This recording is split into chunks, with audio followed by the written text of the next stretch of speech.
Estamos estudiando a la persona del Espíritu Santo. Y estoy convencido, ¿verdad?, que si hay algo que no se enfatiza suficiente en la iglesia, es la persona del Espíritu Santo. Hablamos mucho de Cristo, y es muy importante Cristo, sin duda, ¿no? Hablamos mucho de Dios, creemos todos en Dios, pero hablamos muy poco del Espíritu Santo. Y esto se debe, hermanos, a que a veces tenemos miedo de Él. En algunas iglesias más conservadoras, como nosotros, ¿verdad?, no carismáticas, tendemos, por nuestra forma, tendemos a evitar un poco el tema. Un poco, ¿no? Porque sí le damos su valor, ¿verdad? Yo siempre he creído que Él es Dios. Yo siempre he creído que Él está presente en mi vida. Pero es la primera vez que lo enseño, hermanos. Entonces, a veces le tenemos un poco de miedo a enseñar sobre el Espíritu Santo, pues. Pero mi deseo, hermanos, para ustedes con este estudio es que aprendamos quién es Él. ¿Quién es Él?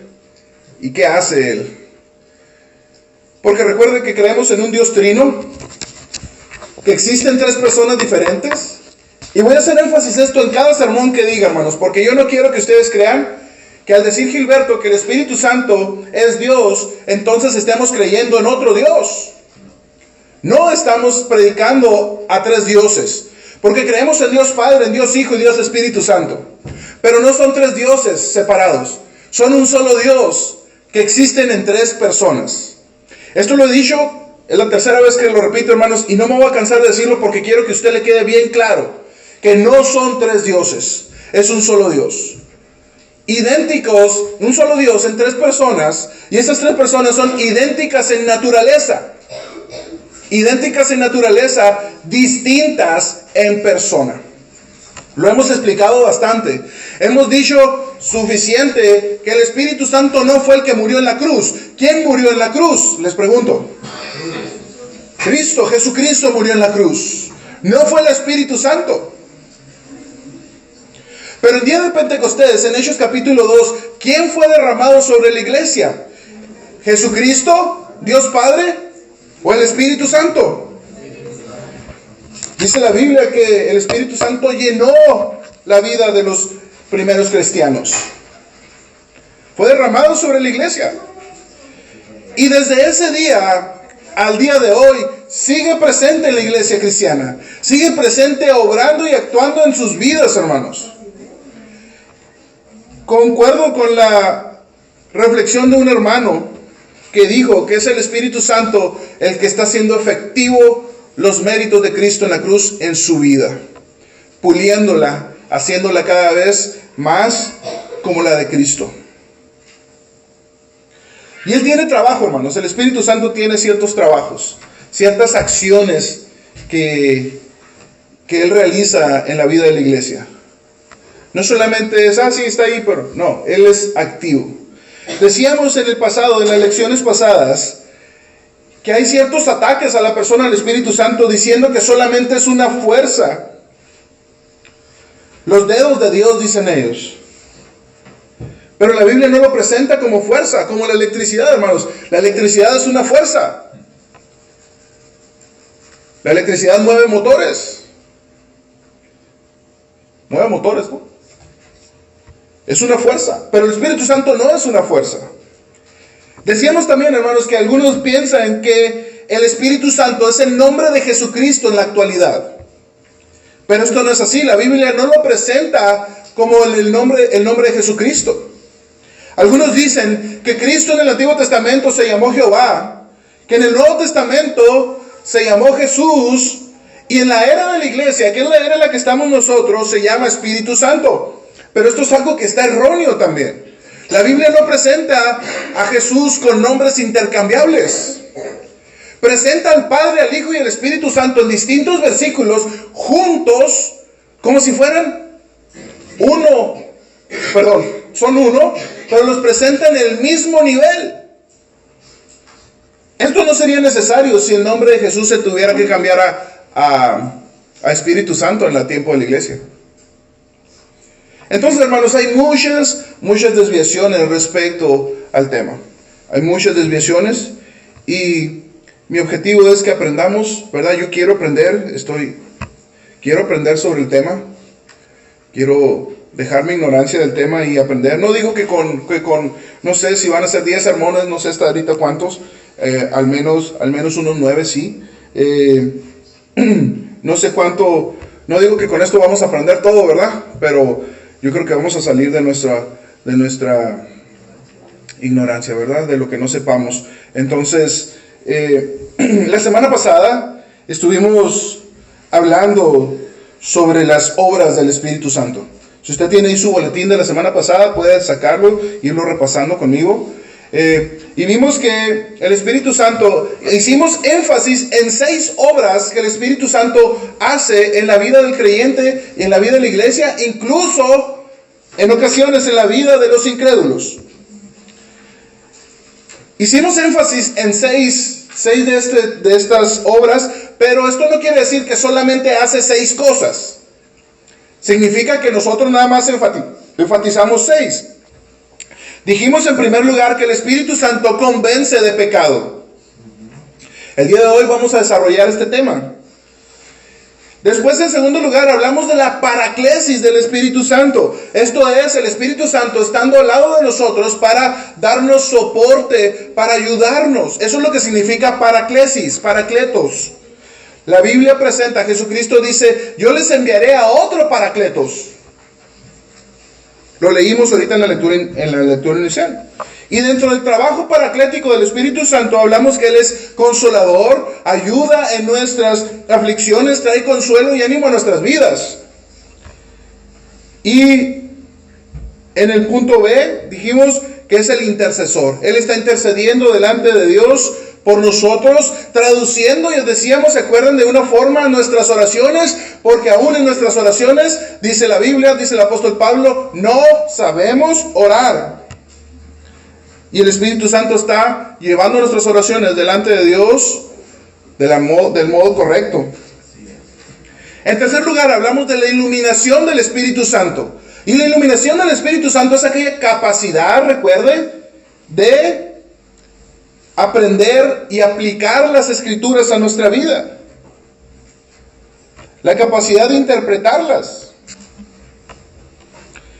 En cuarto lugar, hablamos que el Espíritu Santo llena al creyente. En quinto lugar, dijimos que el Espíritu Santo capacita al creyente. Ahí en sus boletines, hermanos, están los versículos que checamos, ¿verdad? Ese es el sermón de la semana pasada. Solamente estoy repasando.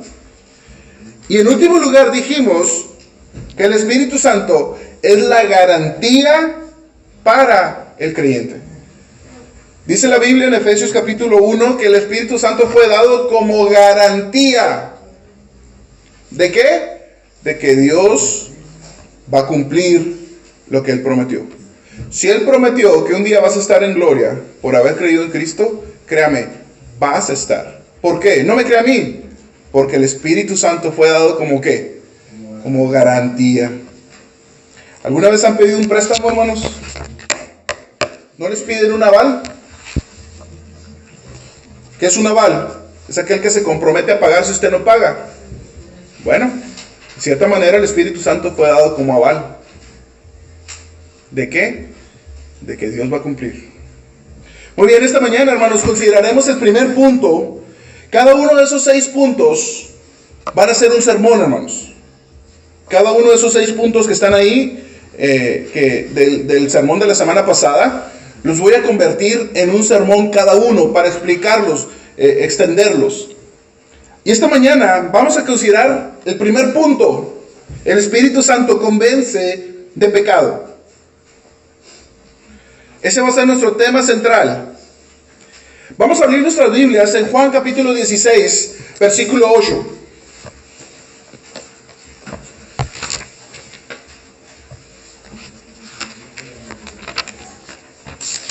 Les recomiendo, hermanos, en este estudio, si usted quiere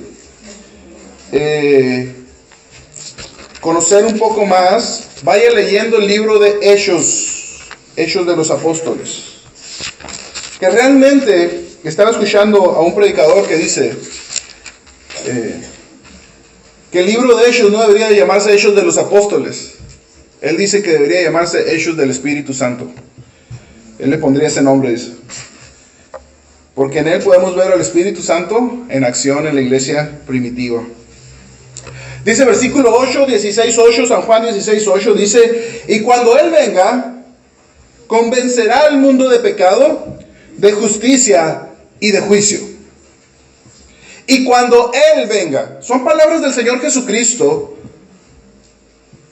diciendo que el Espíritu Santo sería enviado. Miren cómo dice versículo 7. Pero yo os digo la verdad, os conviene que yo me vaya, porque si no me voy, el Consolador, ¿quién era el Consolador? El Espíritu Santo, el Paracletos, acuérdense, no vendrá a vosotros, pero si me voy, os lo enviaré. Ahora sí, versículo 8. Y cuando él venga, dice, convencerá al mundo de pecado, de justicia y de juicio. Estos, hermanos, son tres labores. Como ya se destacó, una de las labores del Espíritu Santo es la de convencimiento, la cual es de vital importancia, pues Él es el que convence, no es el predicador, no es el predicador, es el Espíritu Santo el que convence.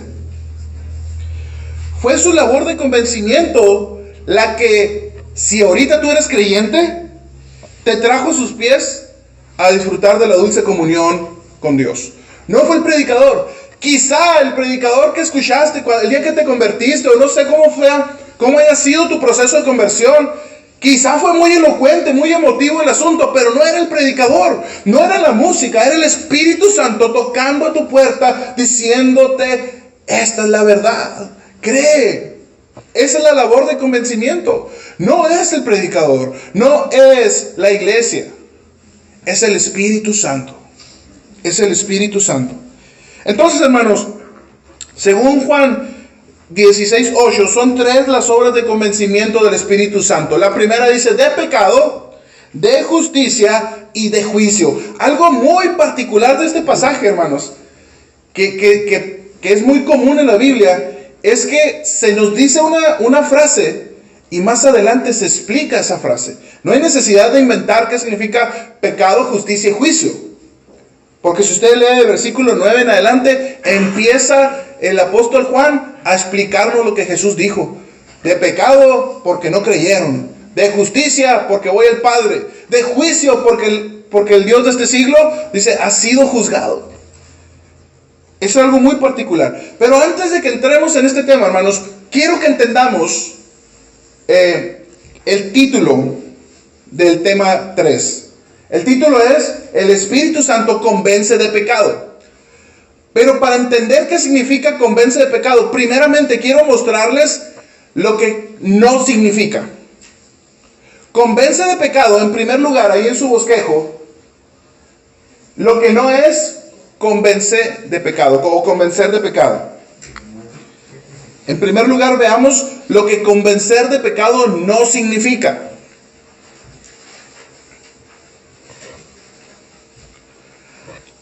En el inciso A, convencer de pecado no es simplemente una conciencia culpable. Cuando el Espíritu Santo nos convence de pecado, no es que nos dé una conciencia culpable. No es conciencia culpable. O incluso sentir vergüenza por el pecado. No. Como les decía la semana atrás, no hay necesidad de que el Espíritu Santo nos diga somos pecadores, porque como seres humanos que sabemos, y como incrédulos que nos gozábamos en el pecado. Y el Espíritu Santo no convence en el sentido de decirte eres pecador, no, te hace ver tu pecado, pero no significa que te vas a sentir mal solamente, o sentir vergüenza.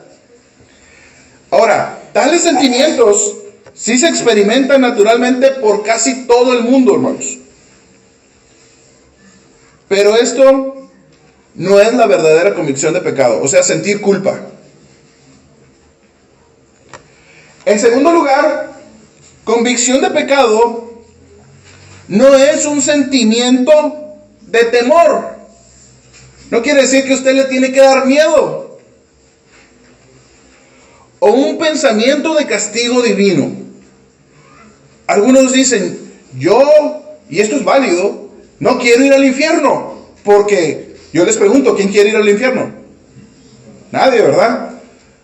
Pero el hecho de que yo tenga temor del infierno no quiere decir que estoy siendo convencido de pecado. ¿Sí entienden, hermanos?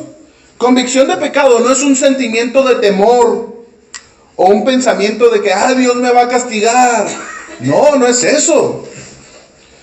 Estos sentimientos también son experimentados frecuentemente en los corazones y mentes del incrédulo. Pero una vez más, la verdadera convicción de pecado no es algo diferente. Ahora, en tercer lugar, convicción de pecado no es simplemente el conocimiento del bien y del mal. Algunos dicen, bueno, el bien, el Espíritu Santo nos convence, ahora sabemos qué es bueno y qué es malo. No es cierto. Usted antes de ser creyente, o aún ahorita, si usted no cree en Cristo, usted sabe lo que es bueno y lo que es malo. Recuerda el ejemplo que les ponía la semana pasada. Si yo tengo una botella aquí que es color café con una calavera dibujada sin letras, una calavera y así tachada, y le digo, hermano, dale un trago, ¿le va a dar? No, ¿verdad? ¿Por qué? Porque usted sabe que probablemente hay algún veneno ahí, ¿no? Usted sabe qué es bueno y qué es malo. Sí sabe. ¿Cuántos de ustedes saben que robar es malo? ¿Cuántos saben? No todos saben. ¿Cuántos saben que robar es malo? Todos, ¿verdad? Ok, ahora les pregunto, ¿el ratero sabe que robar es malo?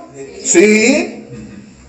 Entonces, hermano, convicción de pecado no solamente es saber distinguir entre el bien y el mal. No es eso solamente. No se trata de un dictamen conforme a las enseñanzas de la Escritura acerca del pecado, hermanos. Muchas personas leen la Biblia y son plenamente conscientes de que la paga del pecado es ¿qué? La muerte. Romanos 6:23. Ellos pueden saber, fíjense bien, podemos saber, y la Biblia lo dice, que ningún fornicario o inmundo, avaro, idólatra tiene herencia en el reino de Cristo. Esto lo dice Efesios 5:5. Incluso podemos saber o estar de acuerdo en que los malos, dice la Biblia en el Antiguo Testamento, dice, serán trasladados al Seol. Todas las gentes que se olvidan de Dios. Eso lo dice el Salmo 9:17. Dice eso. Podemos conocer todas estas verdades. Sin embargo, pese a todos los conocimientos de lo bueno y lo malo, continúan viviendo en pecado. Eso no es la convicción de pecado que el Espíritu Santo hace en la vida. No es. Bueno, entonces ya entendemos lo que no es. No es, ¿qué? Conciencia culpable. No es sentimiento de temor. Y tampoco es distinción entre el bien y el mal. Esto ya lo teníamos antes de ser creyentes. O si usted no es creyente esta mañana, usted lo tiene. Usted ya sabe de conciencia. Puede sentirse culpable. Puede tener temor de Dios. Porque, como les digo, ¿quién se quiere ir al infierno? Hace un tiempo hablaba con un hombre que estuvo viviendo, estuvo usando aquí las instalaciones, ¿verdad? Las regaderas y eso. Y decía, es que Dios es bien cruel. ¿Cómo va a quemar a la gente? Decía, una cosa es quemarse aquí, dice, uno se quema y se muere, pero en el infierno es eterno. Le pregunto yo a usted, ¿quién quiere ir al infierno? Nadie. Pero temor del infierno, hermano, no es convencimiento del Espíritu Santo. Ni tampoco conocer la diferencia entre el bien y el mal. Veamos entonces, hermanos, en segundo lugar, lo que sí es convencer de pecado. En segundo lugar, el Espíritu Santo convence de pecado. Ese es el segundo punto.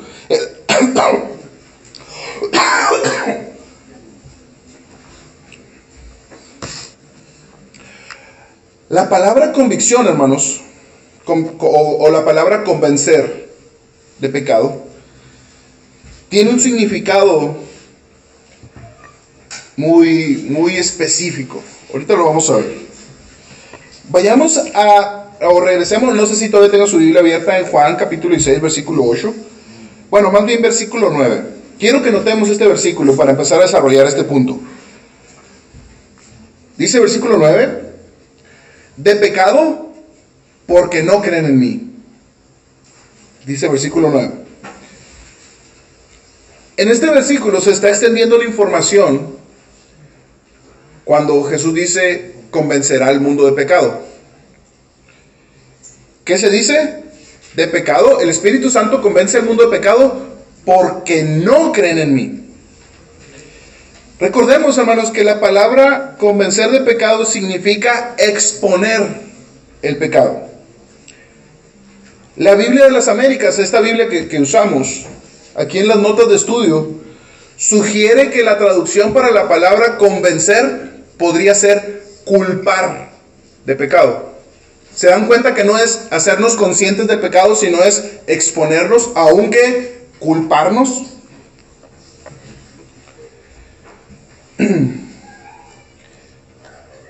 Podrá públicamente, el Espíritu Santo al convencer, pondrá públicamente de manifiesto la culpa del mundo y lo invitará al arrepentimiento. Eso es lo que convicción de pecado significa.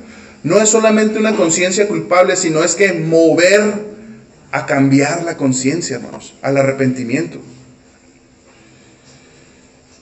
La labor del Espíritu Santo es exponer la culpa del pecador, especialmente, según lo que dice el versículo 9, a la de incredulidad. Les voy a hacer una pregunta. ¿Es pecado no creer?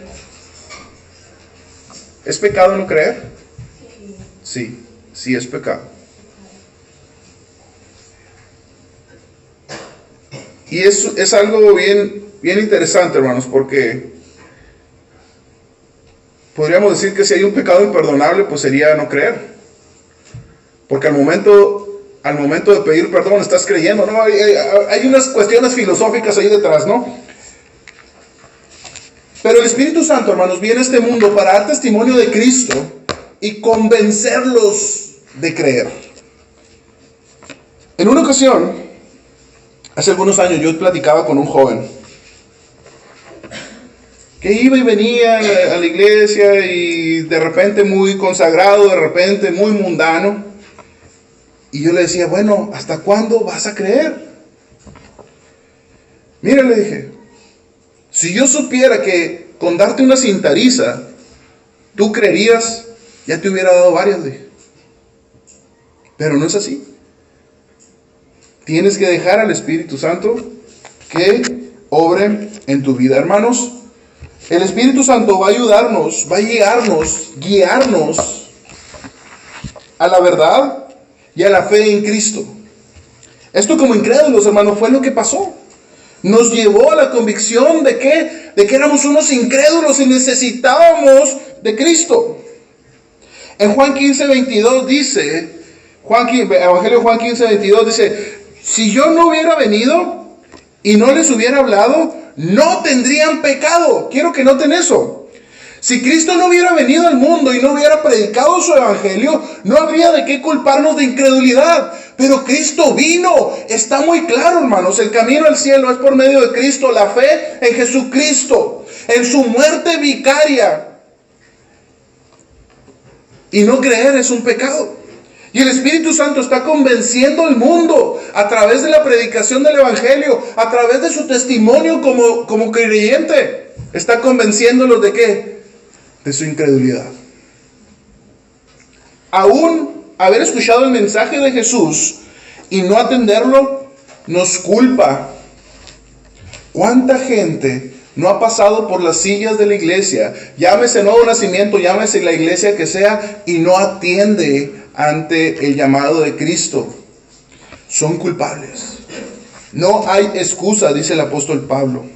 Asistir a la iglesia y escuchar el mensaje nos hace responsables.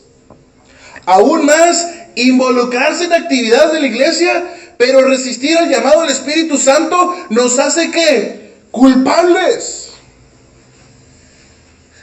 Hermanos, el llamado del Espíritu Santo nos debe mover. La convicción de pecado que el Espíritu Santo trae a la vida como incrédulos o como creyentes nos debe mover a la fe en Cristo.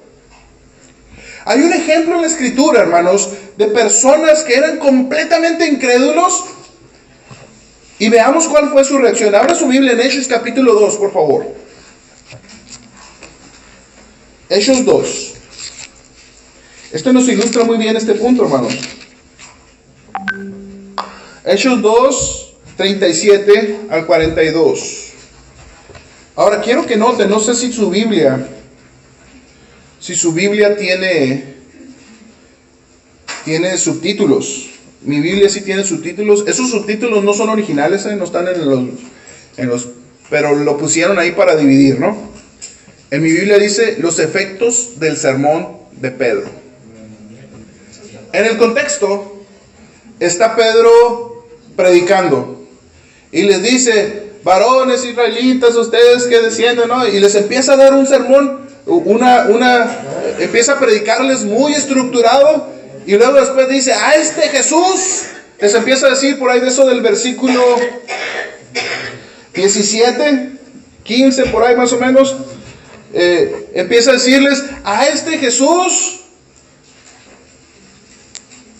Miren, 22, perdón. Varones israelitas, escuchad estas palabras. Jesús el Nazareno, varón confirmado por Dios entre vosotros con milagros, prodigios y señales, que Dios hizo en medio de vuestro, a través de él, tal como vosotros sabéis, a este, entregado por el poder determinado y pruebo conocimiento de Dios. Fíjense lo que les dice: a este que clavasteis en una cruz por manos de impíos y le matasteis.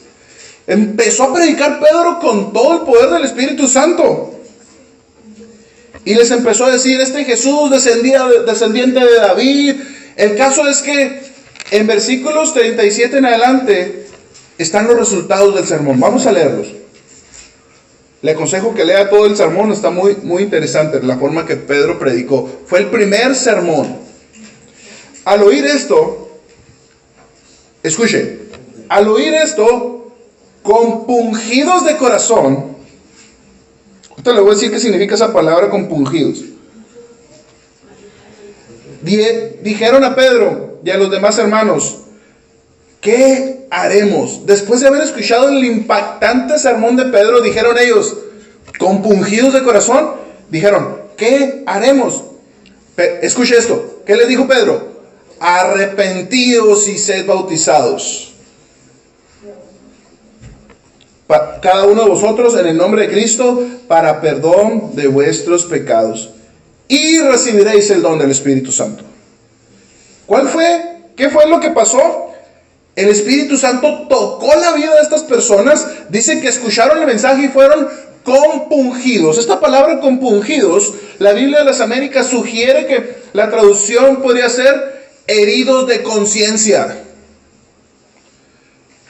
Les pegó donde más les dolía. Les mostró todas las evidencias que Jesucristo era divino, descendiente de David, el Mesías que ellos estaban esperando. Y después les dice: y ustedes lo mataron. Eso fue un knockout. Y el Espíritu Santo empezó a trabajar. No sé si Pedro era elocuente o no para hablar. Probablemente sí, pero el apóstol Pablo no. Y Dios utilizó su sermón, ¿para qué? Para que la gente dijera: ¿qué tengo que hacer? Y Pedro les dice: ¿qué? Arrepiéntanse. Pedro 39 dice: porque la promesa es para vosotros y para vuestros hijos, para todos los que están lejos, para tantos como el Señor nuestro Dios llame. Y con muchas palabras testificaba solemnemente y exhortaba, paraclesis, diciendo: sed salvos de vuestra perversa generación. Entonces los que habían recibido su palabra fueron bautizados, escuche, y se añadieron aquel día como 3,000 almas.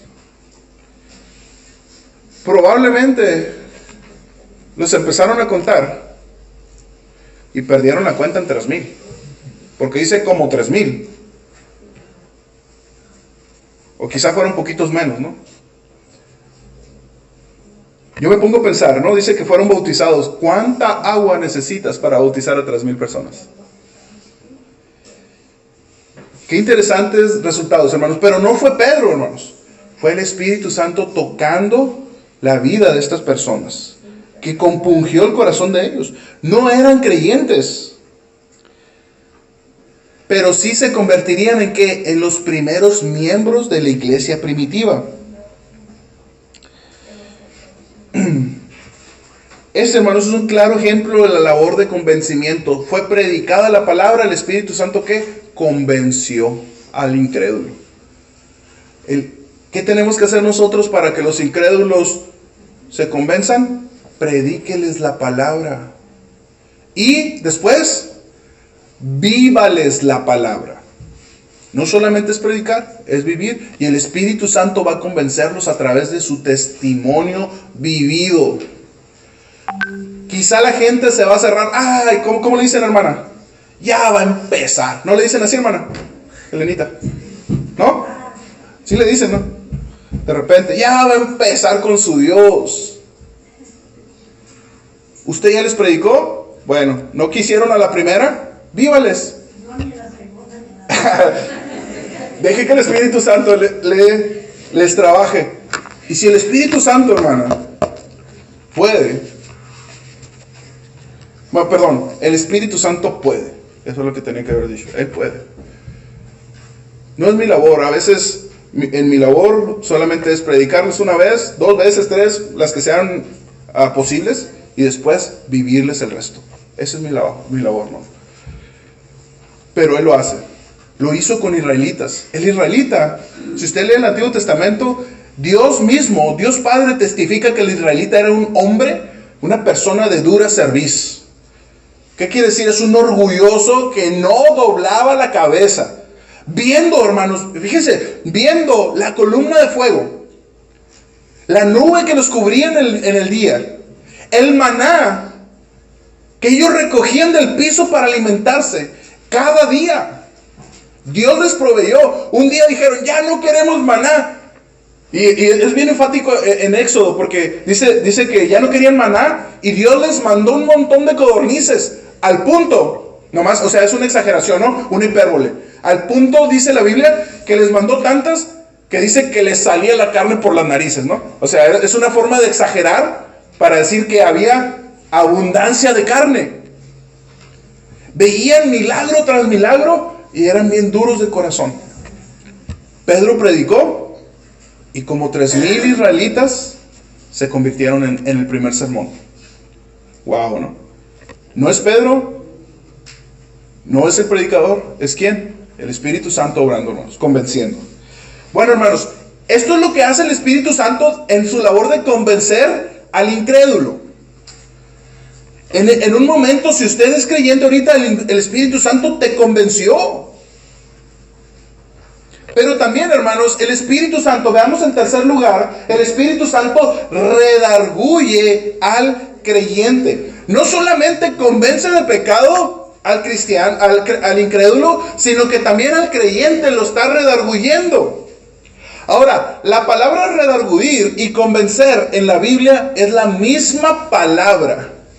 Es la misma palabra, que tienen el mismo significado, pero vamos a ver textos de la Biblia en diferentes contextos que indican que se está hablando de creyentes, no de incrédulos. En el de Hechos 2:37 son incrédulos, pero vamos a ver pasajes, ahí están escritos los pasajes en su boletín, donde habla de creyentes.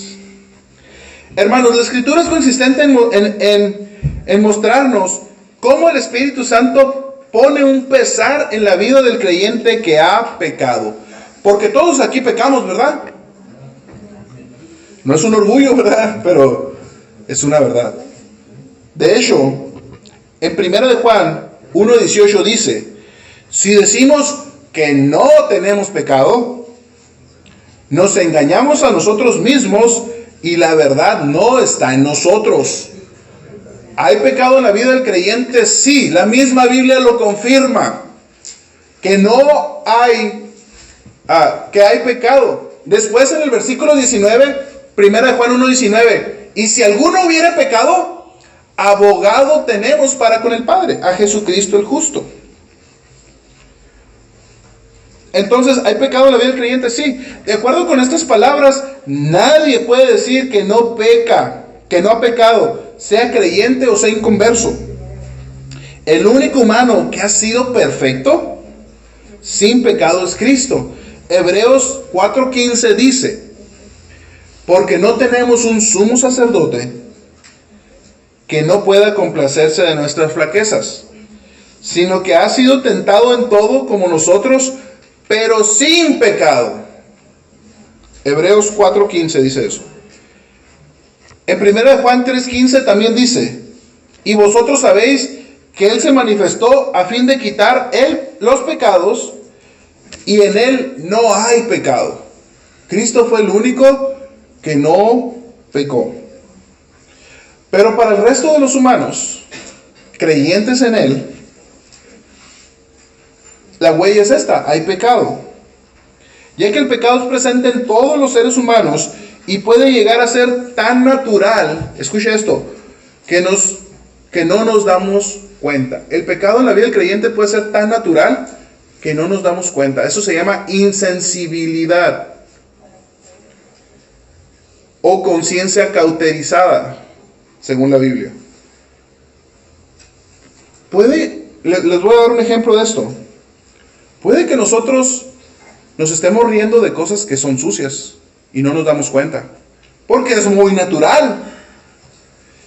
Puede que nosotros estemos haciendo algo que es contra la Biblia y no nos damos cuenta, porque lo hemos hecho toda nuestra vida. Pero el Espíritu Santo presente en cada creyente va a traer a ti convicción de que eso te vas a empezar a sentir mal, pues, por lo que estamos haciendo. De repente va a salir un chiste sucio y el Espíritu Santo te va a decir: hey, no te rías, no participes. No sé, hermanos, cada quien tenemos un ejemplo en nuestras vidas de esas cosas.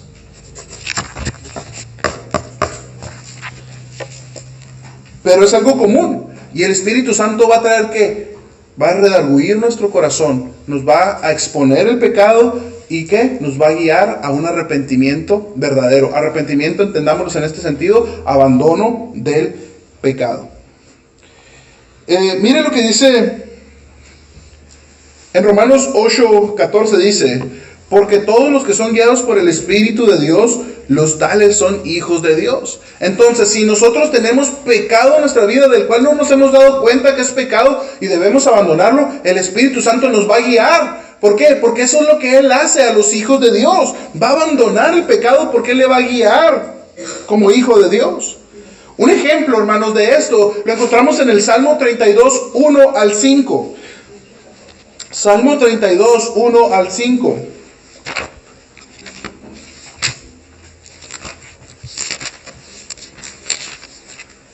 Y en este salmo lo podemos dividir en dos partes. Cuando el pecado fue confesado y cuando el pecado estaba sin confesarse. Este es David, el gran rey, o el rey grande, diciendo: cuán bienaventurado es aquel cuya transgresión es perdonada, cuyo pecado es cubierto. Cuán bienaventurado es el hombre a quien el Señor no culpa de iniquidad y en cuyo espíritu no hay engaño. Él está ahí diciendo los resultados de ser perdonado. Mire el versículo 3. Mientras callé mi pecado, o sea, él sabía que había pecado en su vida. Mire lo que él experimentó. Mi cuerpo se consumió con mi gemir durante todo el día. Recuerde usted, hermanos, que el libro de Salmos es un libro poético. Entonces, de cierta manera, su sentimiento ante el pecado que él cometió, él se sentía de un modo poético como si su cuerpo se estuviera consumiendo a sí mismo. Es lo que dice: mi cuerpo se consumió con mi gemir todo el día. No estaba a gusto. No estaba a gusto en lo que él había hecho.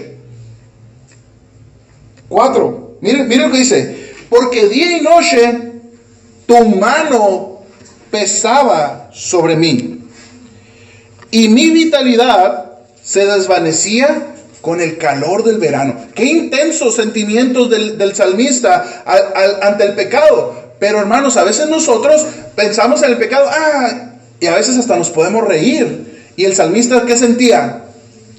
Dolor. Dice, aún cansancio. Aunque es algo poético, pero esto era su sentimiento. Era su sentimiento. Mire, dice, mi cuerpo se consumió.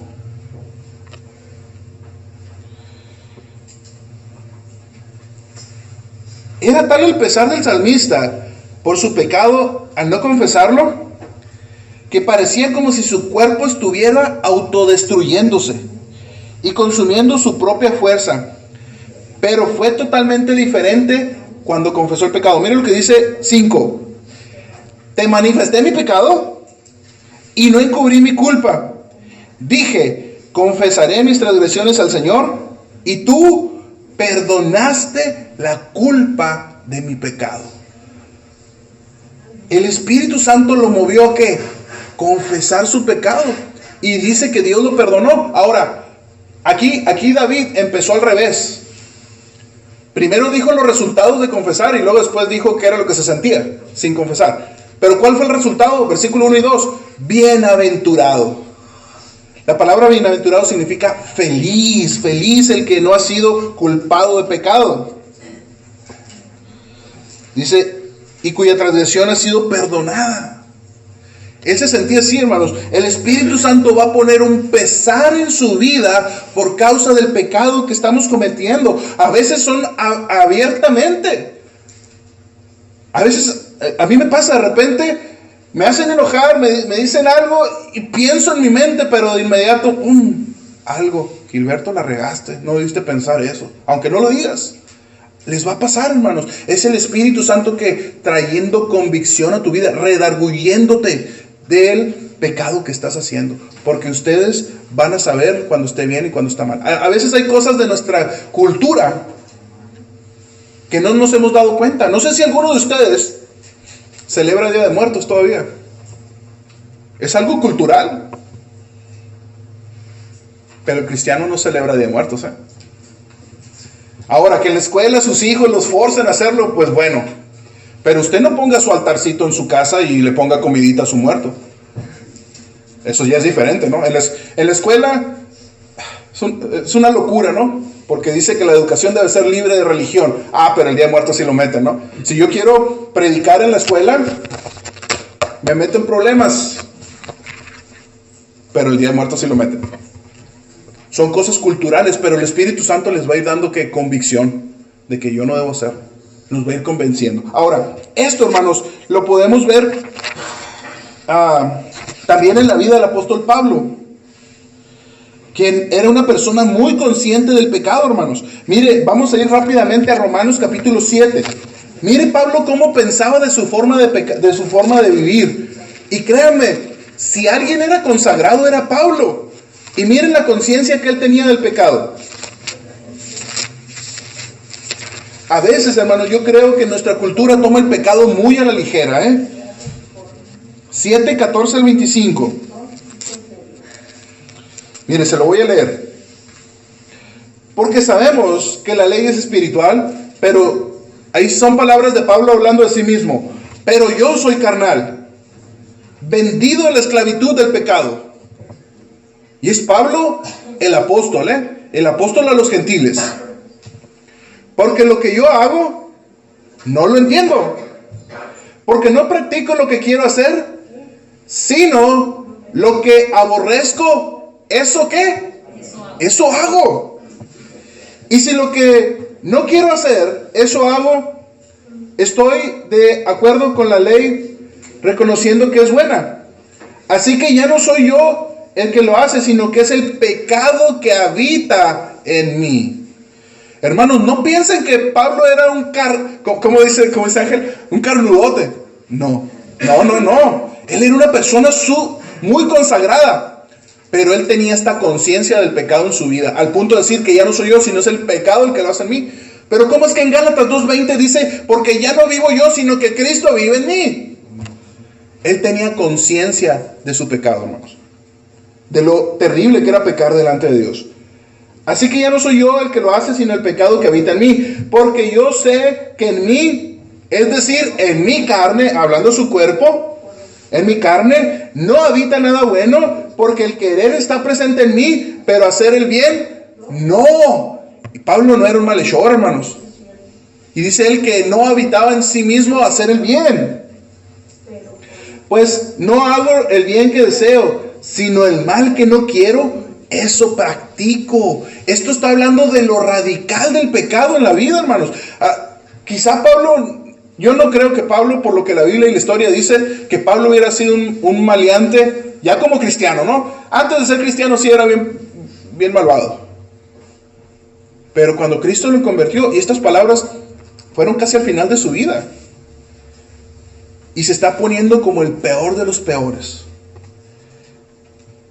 Dice 20, y si lo que no quiero hacer, eso hago, ya no soy yo el que lo hace, sino el pecado que habita en mí. Así que, queriendo yo hacerlo el bien, hallo la ley de que el mal está presente en mí, porque en el hombre interior me deleito en la ley de Dios, pero veo otra ley en la de mis miembros, de mi cuerpo, que hace guerra contra la ley de mi mente y me hace prisionero de la ley del pecado que está en mis miembros. 24, esto es bien interesante. Miserable de mí, ¿quién, dice, me librará de este cuerpo de muerte? Esta era la opinión que Pablo tenía de sí mismo respecto al pecado, hermanos.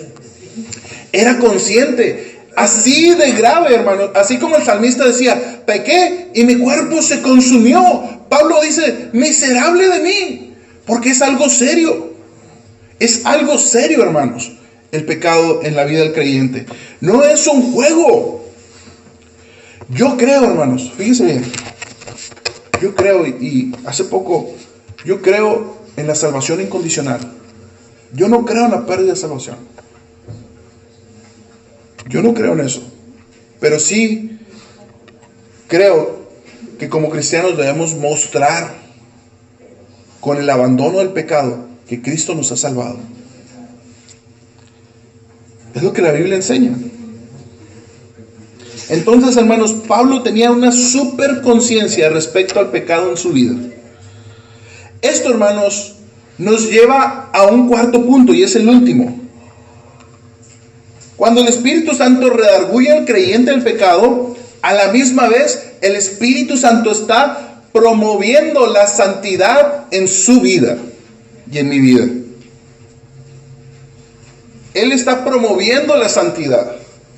Y es aquí, hermanos, donde las obras del Espíritu Santo se empiezan a entrelazar unas con otras. No son obras separadas. Cuando el Espíritu Santo nos redarguye de pecado, empieza a promover la santidad en nosotros, también tiene que empezar a cultivar en nosotros el hábito de la lectura de la Biblia. Ahorita les voy a explicar por qué. Con sus acciones de convencer o redarguir, el Espíritu Santo está promoviendo la santidad en la vida del creyente. Aquel que ha sido expuesto a su pecado, escuche, odia el pecado. La santidad es lo contrario al pecado. Cuando el Espíritu Santo nos redarguye o nos convence, nos está promoviendo la santidad para abandonar el pecado. Esto sucede, hermanos, fíjense bien, esto sucede cuando hemos visto la belleza de Dios, su pureza y su santidad. Para eso, para que usted vea la belleza de Dios, su pureza y su santidad, algunos dicen que es por medio de sueños. Yo creo que es por medio de la palabra de Dios. Así es como usted va a ver la belleza y la santidad de Dios. El Espíritu Santo promueve la santidad en nuestras vidas, abandonar el pecado, pero esto va a venir, nos va a convencer y va a venir a través de que yo vea la santidad de Dios. Para entender esas palabras que Pedro dijo, sed santos porque yo soy santo. No podemos tomar la santidad a la ligera, ese es el punto. Algunos pasajes de gente que se topó con la santidad de Dios y vean lo que dijo, vean lo que dijeron. Primeramente, Salmos 5:4, este dice, porque tú eres un Dios, porque tú no eres un Dios que se complace en la maldad. El mal no mora contigo. Eso es lo que dice el Salmo 5:4. Porque tú no eres un Dios que se complace en la maldad. El mal no mora contigo. Si la maldad no mora en Dios, ¿qué es lo que mora? La santidad. La santidad de Dios es uno de sus atributos. Es como Él es. El Espíritu es ¿qué? Santo. Lo mismo dijo Isaías cuando estuvo en la presencia de Dios. Inmediatamente fue abrumado por su propia maldad. Dijo Isaías: ay de mí que soy hombre muerto, porque siendo hombre inmundo, de labios inmundos, han visto mis ojos al Rey, Jehová de los ejércitos. Vamos a ir a Isaías 6, 1 al 5. Vamos a leer. Isaías 6, 1 al 5. Este fue Isaías teniendo una visión del trono de Dios.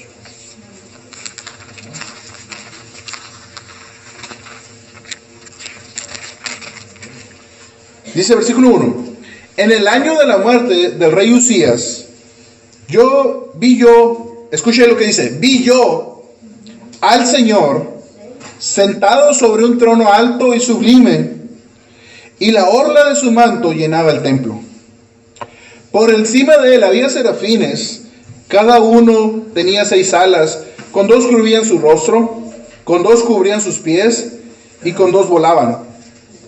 Y el uno al otro daba voces diciendo, escuche que decían: santo, santo, santo es el Señor de los ejércitos, llena está toda la tierra de su gloria. Y se estremecieron los cimientos de los umbrales a la voz del que clamaba, y la casa se llenó de humo. Entonces dije: ay de mí, porque perdido estoy, pues soy un hombre de labios inmundos, y en medio de un pueblo de labios inmundos habito, porque han visto mis ojos al Rey, el Señor de los ejércitos. Estaba Isaías teniendo esta visión y empezó a ver la santidad de Dios. Inclusive vio a seres, ángeles, serafines delante de Dios, y estos no miraban a Dios. ¿Qué dice que los serafines hacían? Tenían 6 alas, con 2 cubrían su rostro, con 2 tapaban sus pies y con 2 volaban. ¿Por qué cubrían su rostro? Porque aún ellos, seres angelicales, no pueden ver la santidad de Dios. Y Isaías miró la santidad y dijo: ay de mí, porque soy el peor, así como Pablo lo dijo. Vivo entre un pueblo que es completamente perverso, y mis ojos vieron al Santo. Cuando el Espíritu Santo promueve la santidad en nosotros, hermanos, tenemos que tener un encuentro con la santidad de Dios. Un encuentro con la santidad de Dios. Que este año, hermanos, que estamos comenzando, ¿verdad? Que ya casi se acaba el primer mes, sea nuestro año de santidad. Que busquemos la santidad de Dios en la palabra. Busquemos la santidad de Dios, la relación con Dios en la oración. Y créame, nuestra vida va a ser transformada. Dijo Isaías: ay de mí, porque mis ojos vieron al Santo. Y les pregunto, ¿Isaías murió? No. Versículo 6. Entonces volvió hacia mí uno de los serafines, con un carbón encendido en su mano, que había tomado el altar con las tenazas, y lo colocó en mi boca, y dijo: he aquí, esto ha tocado tus labios, y es quitada tu iniquidad, y perdonado tu pecado. Qué interesante, ¿no? ¿Qué dijo Isaías? Soy un hombre de labios inmundos, que habito en un pueblo de labios inmundos. ¿Y qué hizo el serafín? Purificó sus labios. Purificó sus labios. No le voy a decir que vamos a tener una visión como esta. No. Pero para eso está el Espíritu Santo redarguyéndonos, para purificar nuestra vida, promover la santidad en nuestra vida. Isaías no murió al verla. Él merecía morir porque vio la santidad de Dios, sí, pero Dios lo purificó. El Espíritu Santo, hermanos, está moviéndose en la iglesia de tal forma que la está purificando. Está redarguyéndole, trayéndole conciencia, diciéndote, hey, está mal, diciéndome, Gilberto, lo que estás haciendo está mal. ¿Qué es lo que debo hacer yo? Escuchar su voz, no cerrarme. Hermanos, yo puedo cerrar mi mente ante la voz del Espíritu Santo y resistirme. No, déjelo actuar en su vida. Déjelo actuar en su vida. Hermanos, quiero terminar el sermón diciéndoles, alabamos a Dios por esta importante labor del Espíritu Santo en nuestras vidas. Sin ella no seríamos creyentes. Y sin ella, los creyentes no serían confrontados con su pecado, no lo abandonarían. Entonces le damos toda la gloria a Dios por esto. Vamos a orar, hermanos, vamos a orar. Cierren sus ojos, inclinen su rostro y escuchen, hermanos, escuchen lo que les voy a decir. Cierren sus ojos, cierren sus ojos. No sé en qué condición estás tú esta mañana aquí, ¿verdad? No sé si has venido como creyente, como incrédulo. Algunos yo los conozco, ¿verdad? De años ya. Pero tú conoces tu corazón y tú sabes cuánto te ha resistido ante el llamado del Espíritu Santo a tu vida. Hay gente que ha resistido mucho tiempo. No te resistas más. No te resistas más. Entrega tu vida. No te resistas. Dile ahí, tú sabes qué decirle, tú sabes en qué área fallas. Yo lo sé. Y este es el momento. No te vayas de este lugar sin ponerte a cuentas con Dios, sin creer en aquella labor que el Espíritu Santo está haciendo, de convencernos y traernos a la convicción que Cristo es nuestra única salida del pecado. Y si tú ya has creído,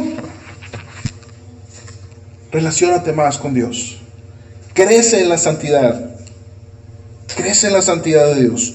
Conócele más. Que Él pueda purificar tu vida. Que el Espíritu Santo pueda purificar tu vida. A través, dejándote tú hacerlo. Oramos. Señor, gracias. Muchísimas, muchísimas gracias. No podemos decir otra cosa. Gracias, Cristo, por enviar al Espíritu Santo a nuestras vidas, a la vida de tu iglesia, el día que tú partiste. Gracias, Señor, porque Él ha sido eficaz en su trabajo de redarguirnos, de convencernos. Gracias, Señor, porque un día, en un punto de mi vida, el Espíritu Santo obró en mi corazón de forma que yo creí en ti. Gracias, gracias, muchísimas gracias por su presencia. Muchísimas gracias por su labor en la iglesia. Y esto es solamente una de las tantas cosas que hace. Quisiéramos poder enseñar por horas y tratarlas todas en un solo día, Señor. Pero ayúdenos a ir creciendo en este conocimiento, que vaya siendo puesto en nuestras vidas y que podamos confiar en el Espíritu Santo como aquel que está al lado de nosotros para apoyarnos. En especial está al lado de nosotros para convencernos en esos momentos en los que estamos solos y nadie nos ve y podemos pecar. Señor, una de las evidencias de un cristiano es que es guiado por el Espíritu. Y el Espíritu Santo está queriendo guiarnos, Señor. Denos la sensibilidad.